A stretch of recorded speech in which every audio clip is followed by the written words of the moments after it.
大家好，我是娟子，今天给大家分享一个馒头新做法，先煎后蒸，松软有嚼劲。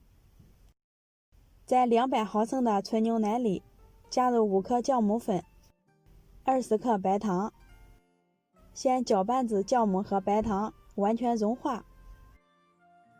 接着在400克的面粉里打入1个鸡蛋，用发好的纯牛奶和面。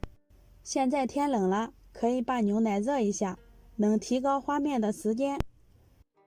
搅成面絮状以后，加入20毫升的食用油，再下手揉成面团，把油充分的揉进面团里。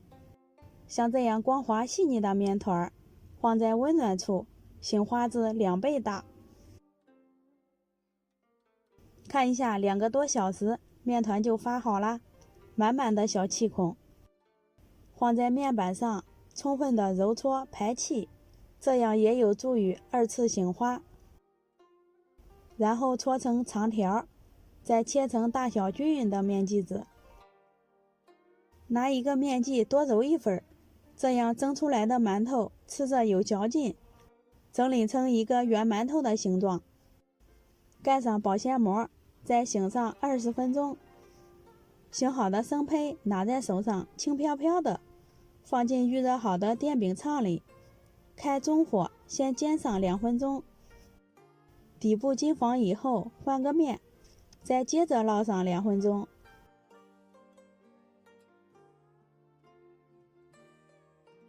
看一下两面都烙至金黄色，我们将馒头拿出来，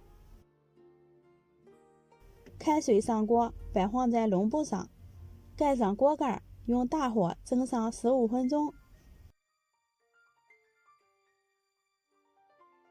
时间到以后关火，再焖上3分钟，就可以打开锅盖啦。哇，好漂亮啊，个个都开花了。